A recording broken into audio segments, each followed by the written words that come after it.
Hello बच्चों, आज हम लोग पी ब्लॉक का एक नया ग्रुप स्टार्ट करने जा रहे हैं, ग्रुप 16, जिसको कैल्कोजेन फैमिली के नाम से भी जानते हैं। आइए स्टार्ट करते हैं। First group 16। ग्रुप 16 के मेंबर्स की अगर बात किया जाए तो कौन कौन है? ऑक्सीजन, सल्फर, सेलेनियम, टेलोरियम और पोलोनियम। इस ग्रुप को कैल्कोजेन फैमिली कहते हैं। क्या कहते हैं? कैल्कोजेन फैमिली। कैल्कोजेन फैमिली क्यों कहा जाता है? तो कैल्कोजेन फैमिली, कैल्कोजेन मीन्स प्रोडक्शन, कैल्को मीन्स ओर फॉर्मिंग वुड्स।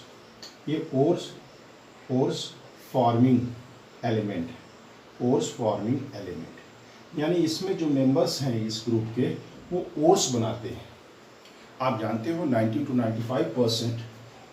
95% जितने ओर्स हैं वो मेनली क्या होते हैं? ऑक्साइड्स होते हैं एंड सल्फाइड्स होते हैं। तो ऑक्साइड्स और सल्फाइड इसी मेंबर से बनने वाले हैं, इसलिए हम इसको बोलते हैं कैल्कोजेन फैमिली। ठीक, अब इसमें हमको सबसे पहले इस वीडियो में आज यही पढ़ना है कि इनकी फिजिकल प्रॉपर्टीज़ क्या है। इस ग्रुप मेंबर की फिजिकल प्रॉपर्टीज़ के बारे में पढ़ेंगे और उसके बाद हम लोग फिर ऑक्सीडेशन स्टेट तक पढ़ेंगे। ये इस वीडियो में केवल इतना ही देखा जाएगा, इतने में आपको 35 से 40 मिनट हो जाए। आइए देखते स्टार्ट करते हैं कैल्कोजेन फैमिली। फर्स्ट हम लोग जो देखते हैं इसमें इलेक्ट्रॉनिक कॉन्फ़िगरेशन की बात करते हैं। इलेक्ट्रॉनिक कॉन्फ़िगरेशन, इलेक्ट्रॉनिक कॉन्फ़िगरेशन क्या है? यस, इसका क्या है? इलेक्ट्रॉनिक कॉन्फ़िगरेशन, इसी इलेक्ट्रॉनिक कॉन्फ़िगरेशन तो आप पढ़ते हो NH2 NP4। ठीक है, जहाँ पे whereas the value of N is, value of N की वैल्यू कितनी होती है? 2 to 7।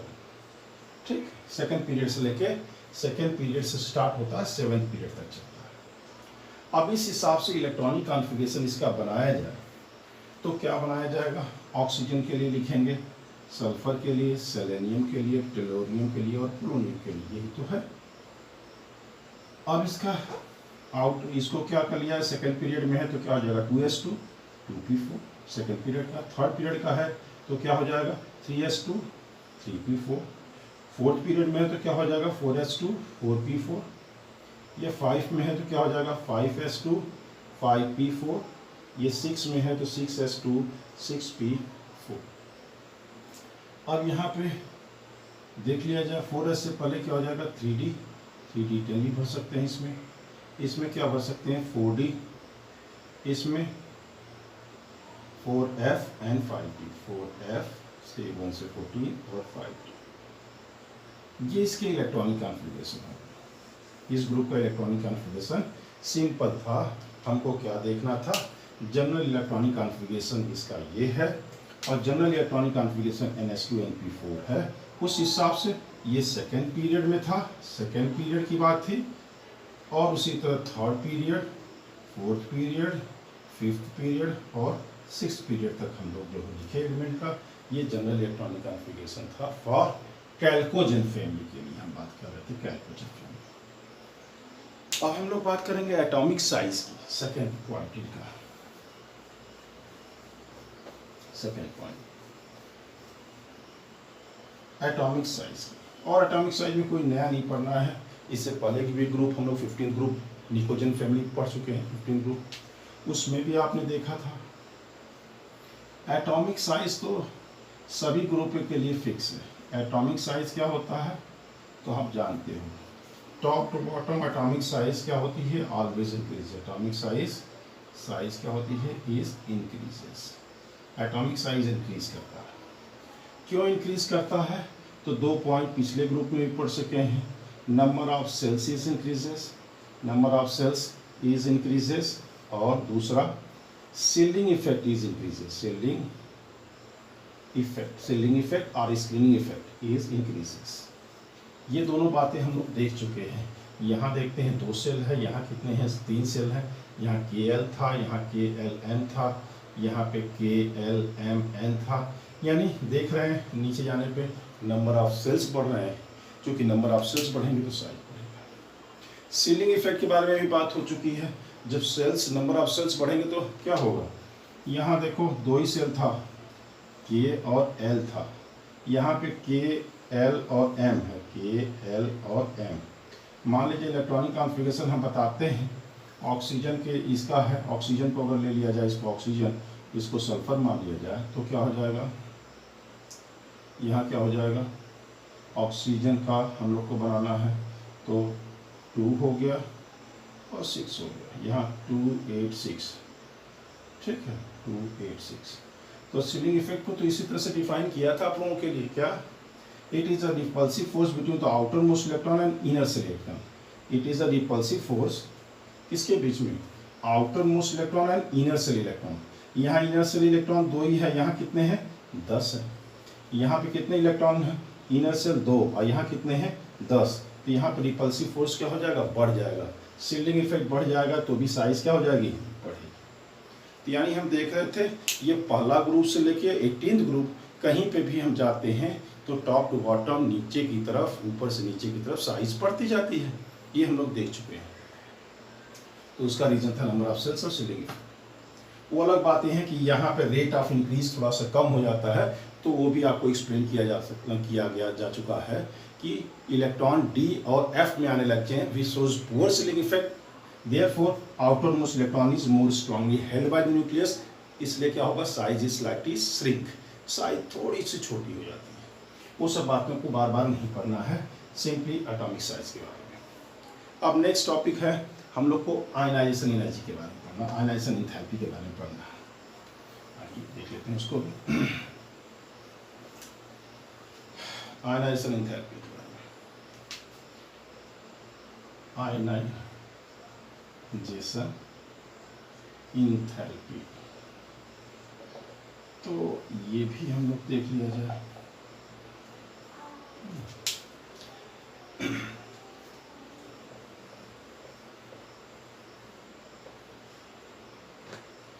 ये हमारा ग्रुप 16 है, ग्रुप 16, और यहाँ पे हम लोग ग्रुप 15 पढ़ चुके हैं। यहाँ पे नाइट्रोजन पढ़े थे, फास्फोरस, आर्सेनिक, एंटीमनी, ये हम लोग ग्रुप 15 पढ़ चुके हैं, ठीक है। आयनाइजेशन एनर्जी की बात करते थे तो क्या होता था ionisation energy, minimum amount of energy is required to remove an electron from their outermost shell of isolated gases. बाहर आउटर मोस्ट सेल से एक इलेक्ट्रॉन को निकालने में जो एनर्जी लगती है उसको हम लोग बोलेंगे क्या, आयनाइजेशन एंथैल्पी। तो एक बात तो फिक्स है, अब यहाँ पे देखें, और ionisation enthalpy of oxygen, first ionisation enthalpy of, इसकी बात कर रहे हैं, फर्स्ट आयनाइजेशन एंथैल्पी, ठीक है। First ionisation enthalpy of oxygen family members is slightly lower, या ऐसे बना सकते हैं, ये किसका है, ionisation enthalpy of oxygen, oxygen family members का, it is slightly less than the first ionisation enthalpy of nitrogen family, ठीक है। लेकिन इसका उल्टा हो जाता है, इंपॉर्टेंट पॉइंट, लेकिन इसका कंसेप्ट उल्टा हो जाता है किसके लिए, अगर सेकेंड आयनाइजेशन एंथैल्पी की बात करें, सेकेंड आयनाइजेशन एंथैल्पी, ठीक है, ऑफ ऑक्सीजन फैमिली, इसकी ज़्यादा हो जाएगी then second ionisation enthalpy of nitrogen family, ठीक है। ये अक्सर पूछा जाता है, एक पॉइंट है, इस चीज़ों को समझना पड़ता है, क्या है, समझना चाहिए हमको, क्या, दो बातें देख, पहले तो एक बात ध्यान सुनिए, क्या है, हम देखते थे कि ionisation energy left right increase करता है, उस हिसाब से ज़्यादा किसका होना चाहिए था, ऑक्सीजन का। आप जानते हो ना आयनाइजेशन एनर्जी हमेशा क्या करती है, आयनाइजेशन एनर्जी इंक्रीज करती है लेफ्ट टू राइट, तो ज़्यादा किसका होना चाहिए, इसका। लेकिन ऐसा नहीं होता है, आप क्यों ऐसा नहीं होता है, तो आप पढ़ चुके हैं पिछले ग्रुप में, ये एक्सेप्शन है। क्या एक्सेप्शन है, तो हम लोग नाइट्रोजन को देख लें, ऑक्सीजन को देख लें, यहाँ 2s2 2p3 होता है, यहाँ 2s2 2p4 होता है, इनका इलेक्ट्रॉनिक कॉन्फ़िगरेशन। अब यहाँ क्या देखते थे, एक इलेक्ट्रॉन यहाँ से निकालना मुश्किल होगा, क्यों? ये स्टेबल इलेक्ट्रॉनिक कॉन्फ़िगरेशन है, स्टेबल है, और ये क्या है? अनस्टेबल है। ठीक, इनकी तुलना में ज़्यादा स्टेबल है, मोर स्टेबल है, इसको कह दीजिए अनस्टेबल की तुलना में। क्यों ऐसा स्टेबल है? तो आप कहते नहीं थे क्या, ये 3p है तो क्या है? Exactly half filled atomic orbital, exactly half filled electronic configuration, exactly half filled electronic configuration है। Therefore nitrogen is more stable, therefore या we can say hence more amount of energy is required to remove the electron. Electron यहाँ से निकालना मुश्किल होगा तो ज़्यादा energy देना पड़ेगा, इसलिए एक फर्स्ट इलेक्ट्रॉन निकालने में यहाँ से क्या होगी? मुश्किल होगी। इसलिए ionization enthalpy of nitrogen family members is more than the oxygen family members. लेकिन जब दूसरा इलेक्ट्रॉन निकालते हैं, इंपॉर्टेंट पॉइंट, सेकेंड इलेक्ट्रॉन निकालने की बात करते हैं, removal of second electron, removal of second electron की बात करें, सेकेंड इलेक्ट्रॉन की, आइए उसको निकाल के देखते हैं। जब दूसरा इलेक्ट्रॉन निकलेगा, अब देखिए EC कर लेते हैं नाइट्रोजन का और क्या? ऑक्सीजन का। एक एक इलेक्ट्रॉन निकाल के देख लेते हैं, तो यहाँ क्या हो जाएगा? 2s2, ये 2p2 है, और यहाँ पे क्या है? 2s2, 2p3 है। अब एग्जैक्टली हाफ फिल्ड कौन है? दूसरे electron, loss of second electron की बात हो रही, लॉस ऑफ सेकेंड इलेक्ट्रॉन, तो यहीं से निकलेगा सेकेंड इलेक्ट्रॉन। तो अब क्या होगा? ये एग्जैक्टली हाफ फिल्ड है, तो क्या होगा? Exactly half field EC। Electronic configuration जब सेकेंड इलेक्ट्रॉन निकालते हैं तो किसका है? स्टेबल होगा। तो यहाँ पे electronic configuration of oxygen is, electronic configuration of oxygen is become stable due to the exactly half electronic configuration. Therefore, loss of second electron from oxygen is difficult. यहाँ से निकालना मुश्किल होगा, तो हम दिखा सकते हैं। और यही बात हो गई क्या? अब इसको कैसे एक्सप्लेन कर पाए? तो आप कह रहे थे कि first ionization energy of nitrogen family members is more than the oxygen family members, but second ionization energy of oxygen is more than the nitrogen family members. ये बातें आपको समझ में आ गई? तो इसको हम स्टेबिलिटी के आधार पे बातें बताते हैं, और किसकी स्टेबिलिटी पे? तो दोनों को on the basis of their electronic configuration. तो ये हो गया आयनाइजेशन एंथैल्पी के बारे में। ओके, आइए हम लोग फिर नेक्स्ट टॉपिक स्टार्ट करते हैं, इलेक्ट्रोनेगेटिविटी के बारे में। यही कंसेप्ट वहाँ पे भी दे सकते हैं, इलेक्ट्रोनेगेटिविटी के बारे में। लेकिन यहाँ पे एक बात और देख लीजिए, अब यहीं पे वेरिएशन देख लीजिए, नीचे जाने पे आयनाइजेशन एनर्जी क्या होगा? डिक्रीज करेगी। क्यों? साइज इंक्रीज कर रहा है, तो आप पढ़ चुके हैं ionization energy is inversely proportional to size. Ionization energy क्या है? Inversely proportional to size. नीचे जाने पे साइज बढ़ेगी तो आयनाइजेशन एनर्जी घटेगी। ये बातें हम देख चुके हैं, पहले भी देख चुके हैं। ये तो रिपीटिशन है, यानी ये ग्रुप हम पढ़ रहे हैं, एक तरह से रिपीटिशन है, रिवीजन है, तो इसको देख लीजिए। नेक्स्ट है इलेक्ट्रॉन गेन एंथैल्पी की बात करते हैं। इसकी electron gain enthalpy, electron gain enthalpy, electron gain enthalpy की बात करते हैं। क्या होता है? Amount of energy released when an electron is added into the outermost shell of isolated gaseous atom, that is called the electron gain enthalpy. Electron gain enthalpy में क्या बता रहे हैं? Amount of energy is released when an electron is added into the outermost shell of isolated gaseous atom, that is called the electron gain enthalpy. जब किसी electron को किसी एक आइसोलेटेड गैसेस एटम में ऐड करेंगे तो जो एनर्जी निकलती है उसको बोलते हैं इलेक्ट्रॉन गेन एंथैल्पी। यानी 98%, 99% कह सकते हैं electron gain enthalpy, electron gain enthalpy क्या होता है? निगेटिव होता है। Negative means amount of energy release होती है। अब यहाँ पे इस फैमिली मेंबर्स में इलेक्ट्रॉन गेन एंथैल्पी की बात करेंगे। जैसे ऑक्सीजन है तो क्या करेगा? ये ऑक्सीजन इलेक्ट्रॉन गेन करेगा, Al2 है, इलेक्ट्रॉन गेन करेगा, एक इलेक्ट्रॉन गेन करता है तो क्या बनेगा? O- Kl क्या बन गया? 2 तो इस दौरान जो एनर्जी रिलीज्ड होगी उसको क्या बोलते हैं? Electron gain enthalpy. Electron gain enthalpy इस हिसाब से इसका क्या होगा, निगेटिव। यानी एक इलेक्ट्रॉन को ऐड करा रहे हैं तो क्या होगा, electron gain enthalpy is negative. लेकिन जब दूसरा इलेक्ट्रॉन ऐड कराओगे, जब दूसरा इलेक्ट्रॉन गेन होगा, यानी फर्स्ट इलेक्ट्रॉन गेन इंथैल्पी क्या है, इलेक्ट्रॉन गेन इंथैल्पी फर्स्ट की बात कर रहे हैं, तो ये कैसा है, निगेटिव। क्यों, क्योंकि amount of energy is release during addition. एक इलेक्ट्रॉन ऐड करते समय एनर्जी रिलीज होगी। लेकिन जब सेकेंड इलेक्ट्रॉन को हम ऐड करेंगे, सेकेंड इलेक्ट्रॉन को डालेंगे, तो क्या होगा, ये इलेक्ट्रॉन और इसके नेगेटिव चार्ज में रिपल्सन शुरू हो जाएगा। जब रिपल्सन शुरू हो जाएगा तो O2 माइनस जब बनाने से क्या होगा, some amount of energy is given, कुछ एनर्जी देनी पड़ेगी टू ऐड द इलेक्ट्रॉन, तो second electron gain enthalpy is positive. इसलिए ऑक्सीजन की सेकेंड इलेक्ट्रॉन गेन इंथैल्पी क्या हो जाती है, पॉजिटिव हो जाती है। इसका निगेटिव क्यों था, इसके पास tendency to gain the electron, यहाँ पे भी टेंडेंसी है, लेकिन जब इलेक्ट्रॉन ऐड होने लगेगा तो क्या होगा, there is a repulsion between the negative charges, therefore we have to work to add this electron. जब हम उस पर वर्क कर रहे हैं एक तरह से, तो एनर्जी सप्लाई कर रहे हैं, इसका मतलब इलेक्ट्रॉन गेन इंथैल्पी क्या हो जा रहा है, पॉजिटिव हो रहा है। बाकी इलेक्ट्रॉन गेन इंथैल्पी नीचे की तरफ क्या होती है, डिक्रीज करती है। ठीक है,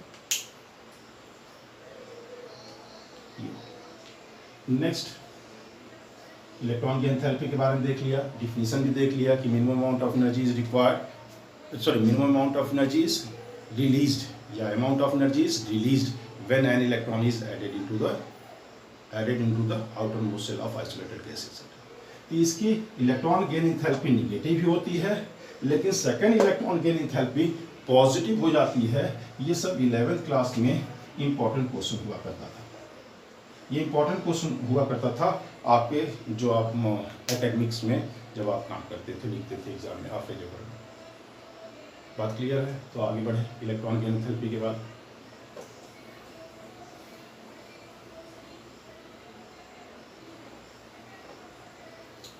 उसी तरह डेंसिटी की बात करते थे, डेंसिटी तो आपको बताया था डेंसिटी क्या होता है, मास पर यूनिट वॉल्यूम। जब नीचे हम जाते हैं तो मास पर यूनिट वॉल्यूम इंक्रीज करता है, इसलिए डेंसिटी क्या होती है, इंक्रीज करती है। Density is increases down the root.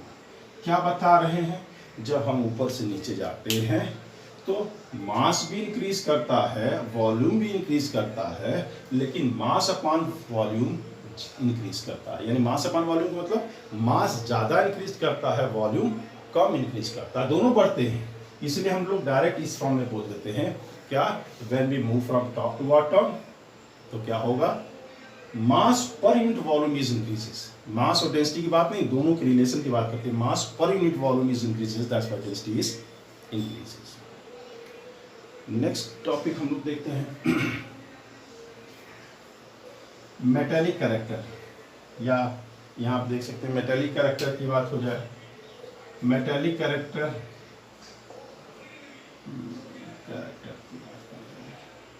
तो मेटेलिक कैरेक्टर तो आयनाइजेशन एनर्जी पे डिपेंड करता है। नीचे जाने पे आयनाइजेशन एनर्जी क्या कर रहा है, डिक्रीज कर रहा है, तो क्या होगा, मेटेलिक कैरेक्टर नीचे की तरफ इंक्रीज करेगा। Metallic character is increases down the group, नीचे की तरफ। क्यों, क्योंकि आयनाइजेशन इंथैल्पी जो हमारी थी, it is decreases down the group. जब नीचे की तरफ हम जा रहे हैं तो आयनाइजेशन एनर्जी डिक्रीज करेगा, तो tendency to release the electron क्या होगा, it become easier and easier. नीचे जाने पे आयनाइजेशन एनर्जी कम होगी, तो इलेक्ट्रॉन का लॉस होना, इलेक्ट्रॉन का रिलीज हम आसानी से कर पाएंगे यहाँ पे। इसलिए मेटेलिक कैरेक्टर इंक्रीज करता है, तो नीचे जाने पे मेटेलिक कैरेक्टर इंक्रीज करता है। यानी मेटेलिक कैरेक्टर आप पूरी तरह से जानते हैं, ये आयनाइजेशन एनर्जी पे डिपेंड करता है। And ionization energy is always, हर ग्रुप के लिए फिक्स है, क्या होता है, नीचे की तरफ डिक्रीज करता है। अब आइए नेक्स्ट हम लोग देख लेते हैं नेक्स्ट पॉइंट, फिजिकल प्रॉपर्टीज के बारे में। अब ध्यान दीजिए, एलिमेंट्री स्टेट की बात करते हैं, एलिमेंट्री स्टेट की बात करते हैं। ऑक्सीजन डाई एटॉमिक के फॉर्म में एग्जिस्ट करता है। ये क्या है, डाई एटॉमिक। बाकी सल्फर से लेके सल्फर, सेलेनियम, टेलेरियम और ये सभी जो है ये तीनों किस में होते हैं? एस मीन्स 8 पकड़ रिंग पकड़ 8 मेंबर्स रिंग के फॉर्म में, 8 मेंबर रिंग के फॉर्म में पाए जाते हैं। ठीक है, इनका स्ट्रक्चर दूसरे फॉर्म में ये इस तरह से एग्जिस्ट करता है। और सल्फर कैसे एग्जिस्ट करता है आप ये बनाए होंगे कभी कभी, देख लीजिए। एस एस एस एस, ठीक है।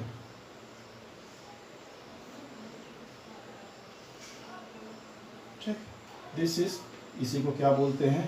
क्या बोलते हैं? पकड़ 8 member ring structure of sulphur. Sulphur S8 जो होता है वो इस फॉर्म में एग्जिस्ट करता है। अब आता है बात रीजन की, ऐसा क्यों होता है? तो because of very small size of nitrogen, फिर से बोलने जा रहे हैं, because of very small size of nitrogen, because of small size and high electronegativity of oxygen, because of very small size and high electronegativity of oxygen, it is able to form the p pi bond। इसके जो p orbitals होते हैं छोटे छोटे होते हैं, क्योंकि उनकी साइज छोटी है, 2p ऑर्बिटल्स इन्वॉल्व हैं और इसकी इलेक्ट्रोनेगेटिविटी ज़्यादा होती है, इसलिए p ऑर्बिटल्स आसानी से ओवरलैप करके p pi बॉन्ड बनाते हैं, यानी oxygen exist in O2 form, O2 के फॉर्म में। जबकि नीचे इसके बाद चलते हैं तो सल्फर से लेके टेलोरियम तक क्या हो रहा है? जैसे जैसे नीचे बढ़ रहे हैं तो साइज क्या होती जा रही है? इंक्रीज होती जा रही है। Therefore tendency of overlapping is decreases. जब साइज बहुत ऑर्बिटल्स की बहुत बड़ी बड़ी हो जा रही है तो tendency of overlapping is decreases, therefore unable to form the p pi bond. अब यहाँ p pi बॉन्ड नहीं बन पाता है। जब p pi बॉन्ड नहीं बन पाता है तो इसलिए डायटोमिक के फॉर्म में ये सब एग्जिस्ट नहीं करते हैं। ये किस फॉर्म में एग्जिस्ट करते हैं? पकड़ 8 मेंबर रिंग स्ट्रक्चर, इनका स्ट्रक्चर इस तरह से होता है। इस फॉर्म में ये क्या होते हैं? स्टेबल होते हैं। तो अगर पूछा जाता है O2 एग्जिस्ट करता है डायटोमिक और रेस्ट किस में एग्जिस्ट करते हैं? ये S8 के फॉर्म में, सल्फर 8, सेलेनियम 8, टेलोरियम 8 के फॉर्म में, जिसका स्ट्रक्चर होता है पकड़ 8 मेंबर रिंग स्ट्रक्चर। अब इसमें हम लोग लास्ट टॉपिक पढ़ते हैं, ऑक्सीडेशन स्टेट के बारे में बात करते हैं। आइए देख लेते हैं ऑक्सीडेशन स्टेट। कैल्कोजन फैमिली में हम लोग ऑक्सीडेशन स्टेट की बात करेंगे। आइए, ये हमको पढ़ना है oxidation state. Oxygen, sulphur, selenium, tellurium, polonium. ठीक है, अब ध्यान दीजिएगा, ये ऑक्सीजन का ऑक्सीडेशन स्टेट -2 तो होता है, -1 वाले भी थोड़े से पाए जाते हैं।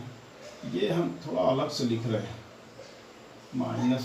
ये थोड़ा अलग, -½ की बात करते हैं। ठीक है, उसके बाद +1 और उसके बाद क्या है? +2। बाकी लोग -2 है, ये +4 और +6 है। ये भी सेलेनियम -2, +4 और ये +6 है। यहाँ पे +4 और +6 ज़्यादा पाया जाता है और यहाँ पे ज़्यादा +4 है, ये सब नहीं पाए जाते हैं। ठीक है, यही हमारा ऑक्सीडेशन स्टेट के बारे में हम लोग देख रहे थे। ये पहली बातें देख लें कि कौन कौन सा ऑक्सीडेशन स्टेट है और इस ऑक्सीडेशन स्टेट को हम लोग कैसे इसको एक्सप्लेन करेंगे वो देखना है। ठीक है, जैसे हम लोग 15 ग्रुप में पढ़ चुके हैं, 15 ग्रुप की वीडियो आपके पास है।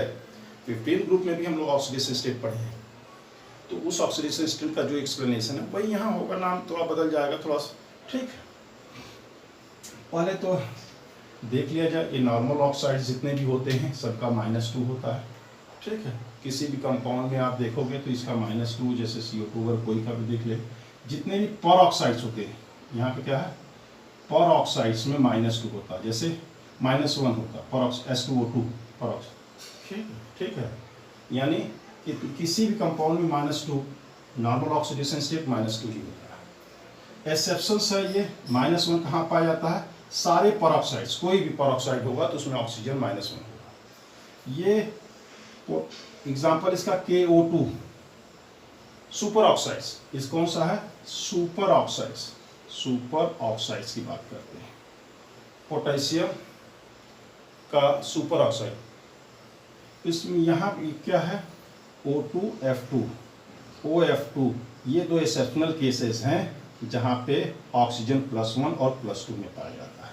ये क्या है? एक्सेप्शनल केसेस है, बहुत कम, इतने ही, यानी एक्सेप्शन है। यानी ऑक्सीजन केवल पाया जाता है किसमें? -2 में। ये सब जो कंपाउंड है वो एक आध कंपाउंड है, +1 वाला एक ही कंपाउंड है पूरी केमिस्ट्री में, O2F2, और +2 वाला OF2, ऑक्सीजन डाइफ्लोराइड। ये सब इसके एग्जाम्पल। उसी तरह यहाँ पे भी आप बना सकते हैं। सल्फर का +4 का देखना होगा तो SO2 देख सकते हैं, SO3 देख सकते हैं। सल्फर का और भी कंपाउंड होते हैं, यहाँ सल्फाइड वाला भी देख सकते हैं। यही सब तो कंपाउंड, और यही सब नीचे भी आया। अब हमको रीज़न देखनी है कि ऐसा होता क्यों है, माइनस वाला क्यों शो करता है, प्लस वाला क्यों शो करता है, +4 से क्यों करता है, +6 क्यों करता है। इन बातों को हम लोग 15 ग्रुप में भी देखा था, लेकिन उसके रिगार्डिंग था, और सेम रीज़न यहाँ पे होकर नाम बदलते जाएंगे। आइए हम लोग -2 को क्यों शो करता है। पहला -2 ऑक्सीडेशन स्टेट के बारे में।